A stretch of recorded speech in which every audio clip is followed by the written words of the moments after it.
Buenas tardes.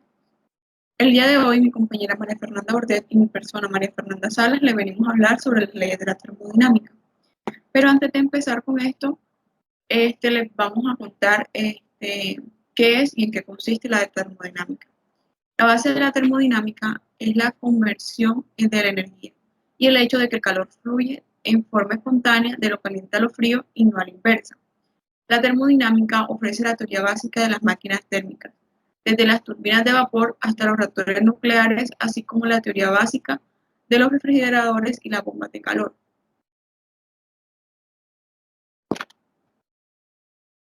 Nos podemos dar cuenta que cuando dejamos una taza de café caliente en una habitación, esta después de un rato se enfría. ¿Pero a qué se debe esto? Lo que pasa es que por lo general la habitación es más fría que la taza de café. Entonces, ambos buscarán un equilibrio donde el calor del café se esparcirá por la habitación, haciendo que la taza de café pierda calor y la habitación gane calor. O en el caso de una bebida fría, después de un rato se volverá tibia. Aquí igual ocurre un equilibrio térmico, la transferencia de calor de la taza de café hacia la habitación. Con la habitación hacia la bebida fría dejará de ocurrir hasta que haya un equilibrio térmico, es decir, que los cuerpos involucrados alcancen la misma temperatura, como lo podemos observar en las imágenes que tenemos. Ahora sí, la ley cero de la termodinámica nos dice que si dos cuerpos están en equilibrio térmico con un tercero, están en equilibrio térmico entre sí, aunque haya una pared adiabática. Es decir, A y C están en equilibrio térmico,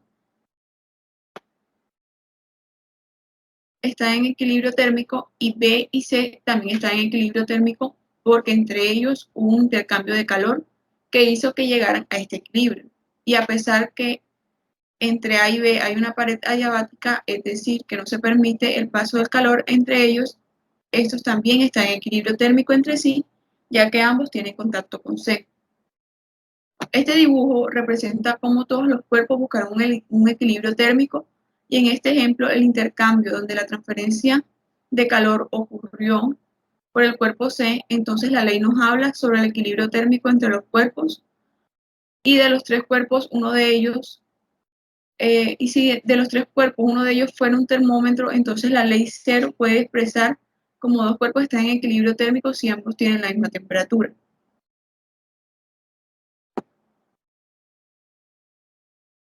Aquí tenemos el ejemplo de dos sustancias, una que es hierro y la otra que es cobre, con diferentes temperaturas y el tercer cuerpo es un termómetro, que también tiene una temperatura diferente. Supongamos que hay una pared adiabática entre los cuerpos para que no se pierda calor con los alrededores después de un rato. El hierro y el cobre, el cobre y el termómetro alcanzarán la misma temperatura que se verá reflejada en el termómetro. Las escalas de temperatura han sido muy útiles para saber las medidas termodinámicas o las mediciones. Y como vemos en la termodinámica, son muy importantes para saber cuándo los cuerpos están en un equilibrio. En la actualidad existen muchas escalas de temperatura como la escala Celsius o centígrados o la Fahrenheit. Normalmente conocemos los grados centígrados, los cuales son usados por el sistema internacional, y los grados Fahrenheit en el sistema inglés. Pero en las mediciones termodinámicas se usan comúnmente la escala Kelvin para el sistema internacional. Esta escala fue desarrollada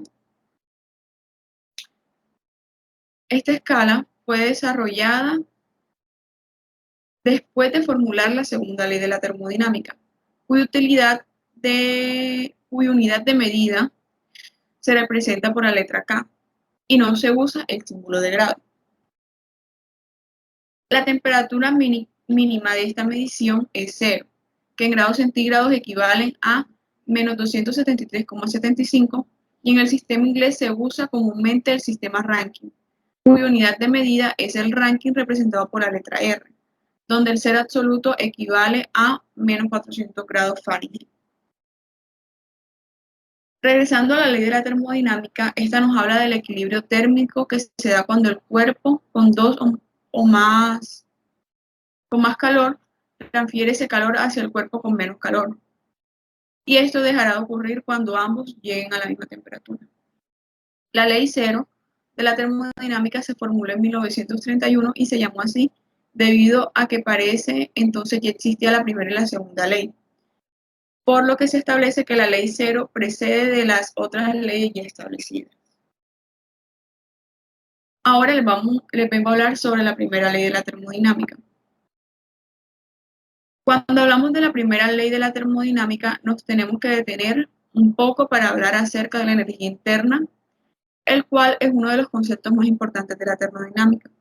La energía interna tiene que ver con todo lo que ocurre con los cuerpos o sistemas, hablando en forma microscópica. La energía tiene que ver con la estructura molecular de un sistema, entonces la suma de todas las formas de energía microscópica de un sistema se denominará energía interna. Se dice que todos los objetos tienen energía interna debido a que dentro de ellos, es decir, a nivel molecular, hay movimiento cinético que genera energía para referenciar la energía interna que es usada la letra U. Cuando se habla de termodinámica, estudiamos los cambios de un sistema donde la energía interna podrá cambiar su valor de estado a 1 al estado 2. Este cambio se denota de la siguiente forma. Aquí tenemos la ecuación. Como un sistema intercambia calor con otro, o en los alrededores ocurre una transferencia de calor, sabemos que el calor es una forma de energía. Entonces, si un sistema se le agrega calor, ese va a hacer que la energía interna del sistema cambie. Pero además puede que esta energía genere un trabajo. Entonces, por medio de esta ecuación podemos decir que el cambio de energía, podemos decir que el cambio de energía interna va a ser igual al calor que entra menos al trabajo que efectúa el sistema, y reacomodando la ecuación nos queda de la siguiente manera, donde únicamente se cambia el lugar, el trabajo de signo negativo para positivo. La primera ley de la termodinámica nos habla sobre una generalización sobre el principio de la conservación de la energía, es decir, la energía no se puede crear ni destruir durante un proceso, solo se puede cambiar de forma. Es decir, si tenemos un sistema al cual se le suministran 150 joules de energía en forma de calor, eso hizo que el sistema realizara un trabajo de 100 joules. El intercambio de energía interna es la resta del calor suministrado menos el trabajo realizado por el sistema. Y el sistema tiene un cambio de energía interna de 50 joules. Este ejemplo, aunque es muy sencillo, explica cómo la energía que entra en forma de calor, una parte se usa en el trabajo y otra se queda en el sistema. Entonces, la energía no se crea ni se destruye, solo se transforma. Estudiamos un sistema termodinámico, debemos de tener cuidado en cómo fluye el calor y el trabajo, ya que de eso dependerá el signo que se utilice. Cuando el calor fluye hacia el sistema, entonces tiene signo positivo, porque entra calor, y un valor positivo para el trabajo es cuando se realiza un trabajo por el sistema contra el entorno, como en este ejemplo, donde entra calor y este tiene signo positivo. Este calor hace que el sistema realice un trabajo que también tiene signo positivo. Podría parecer un poco extraño que digamos que el signo del trabajo es positivo cuando el sistema realiza el trabajo, pues para hacer este trabajo se pierde energía, y aunque esto es cierto en termodinámica, es más conveniente usar este signo debido a que la ecuación tiene de por medio el signo negativo del trabajo, por lo tanto ahí es cuando el signo cambiará. Para hacer más claro esta explicación, veamos el siguiente ejemplo en el sistema número 2, donde la flecha del trabajo nos indica que se realizó un trabajo hacia el sistema, por lo tanto tendrá signo negativo, y este trabajo hizo que el sistema se diera calor a los alrededores. Esto lo hacemos porque la flecha del calor va del sistema hacia afuera, y este calor que se liberó fueron 150 joules con signo negativo, porque se pierde energía del sistema. Al querer saber cómo es el cambio de energía interna, usamos la ecuación de la primera ley de la termodinámica y vemos que el cambio de energía interna fue negativo. Eso quiere decir que parte de la energía interna se transformó en calor, que se liberó hacia los alrededores. En este proceso termodinámico, el cambio de energía interna puede ser positivo, negativo o cero. Es positivo cuando el sistema se le agrega más calor que el trabajo que ejecuta, como en el sistema 1. Es negativo cuando sale más calor que trabajo efectuado hacia el sistema, como en el sistema 2. Y es cero cuando todo el calor que entra se convierte en trabajo o viceversa, como es en el último ejemplo, donde el sistema 3 entran 150 joules,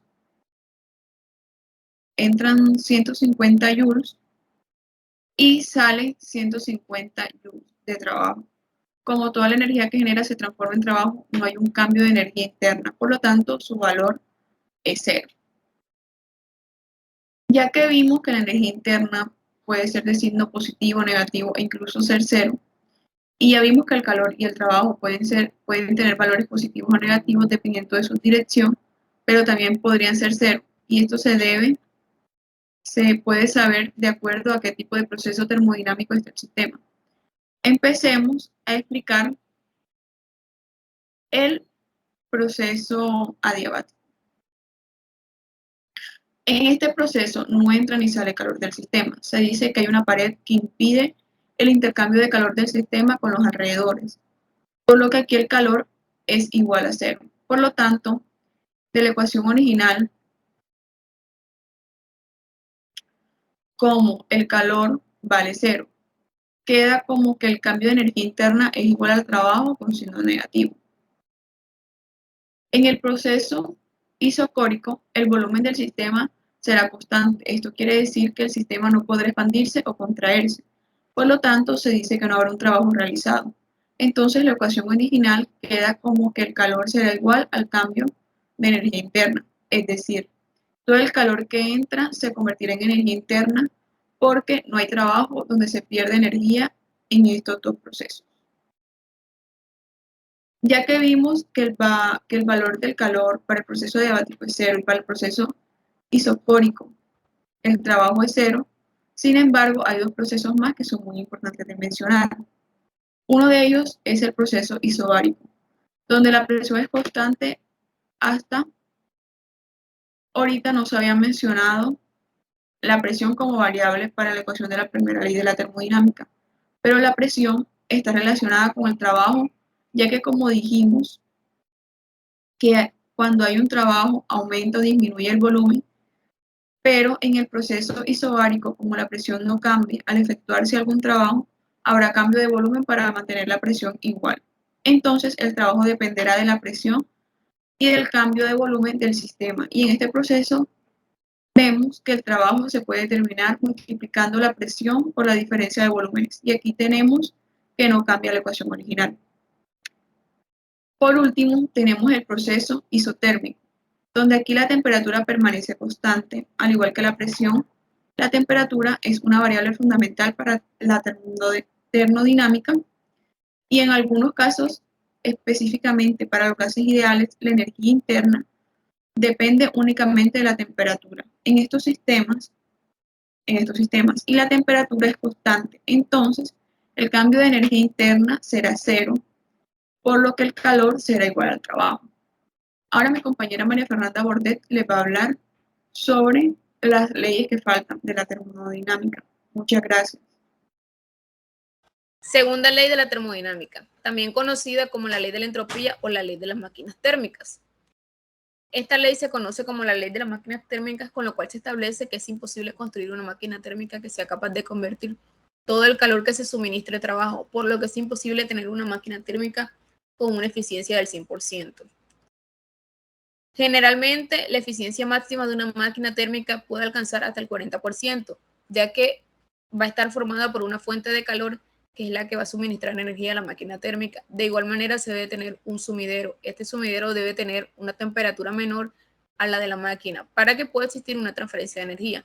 En este caso, esta ley establece que el calor jamás fluye espontáneamente de un objeto de menor temperatura a uno de mayor temperatura, por lo que el calor siempre va a fluir de la parte más caliente a la parte más fría. Entonces, en la máquina térmica se va a transferir calor desde la fuente del calor hacia el sumidero, de modo que este calor, cuando pasa por la máquina, parte de este calor se va a convertir en trabajo, pero como lo acabamos de indicar, el calor que se genera en la fuente no se va a convertir totalmente a trabajo, sino que una parte de este calor, otra parte se va a transferir al sumidero. Con esto tenemos que Q1 es igual a W más Q2, donde Q1 es el calor generado en la fuente, Q2 es el calor que se recibe en el sumidero y W corresponde a esa pequeña parte de Q1 que se convierte en trabajo. Por lo tanto, si queremos saber cuánto trabajo ha realizado esta máquina térmica, hacemos un despeje y entonces tenemos que el trabajo es igual al calor de la fuente menos el calor del sumidero. Con esta diferencia obtendremos el trabajo que se realiza la máquina térmica. Entonces, para calcular la eficiencia de la máquina térmica, vamos a hacer una relación del trabajo con respecto al calor que se generó en la fuente. Y así obtenemos de esta manera eficiencia que es igual al trabajo sobre Q1. Entonces, el trabajo es igual a la diferencia de calor y en este caso W es igual a Q1 menos Q2. Por lo tanto, al sustituir tenemos que la eficiencia es igual a Q1 menos Q2 dividido entre Q1.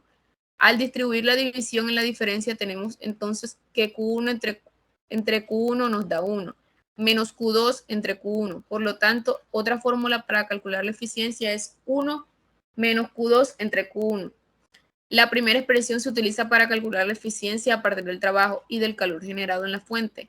Y la última fórmula se utiliza para calcular la eficiencia a partir del calor que se genera en la fuente y del calor que se absorbe en el sumidero. Por otro lado, tenemos la entropía. La podemos definir como una medida que determina el desorden molecular de un sistema, pues esta se calcula con la expresión delta S igual a delta Q sobre temperatura, donde delta S corresponde al aumento en la entropía cuya unidad es Joule sobre Kelvin. Delta Q corresponde al calor que se suministra al sistema medido en Joule y T, sistema medido en Kelvin. Y T corresponde a la temperatura absoluta del sistema medido en Kelvin. Como indicamos, la entropía es una variable termodinámica muy importante, ya que esta determina el desorden molecular de un sistema, de modo que al tener los tres estados de agregación sólido, líquido y gaseoso, tendremos que el estado gaseoso tiene mayor entropía que el líquido y el líquido tiene mayor entropía que el sólido, ya que en el estado gaseoso las moléculas se mueven a mayor velocidad, por lo que existe mayor desorden con respecto al estado sólido. Tercera ley de la termodinámica. Esta ley recibe el nombre de ley del cero absoluto, o también se conoce como postulado de Nernst. Relaciona la entropía con la temperatura de un sistema físico y de esta manera establece cuando una sustancia alcanza la temperatura del cero absoluto, que es equivalente a 273.15 grados Celsius bajo cero. Las moléculas que componen a esta sustancia se van a detener por completo y de este modo la entropía va a alcanzar un valor mínimo y constante, lo que quiere decir que cuando la sustancia alcanza esta temperatura tan baja, las moléculas no se van a mover, por lo tanto no va a haber una entropía, es decir, no habrá desorden en el sistema. Y su delta S va a ser igual a cero. El 0K es una temperatura teórica ya que no se ha logrado alcanzar con la tecnología actual y no se conoce un lugar en el universo que presente dicho valor de temperatura.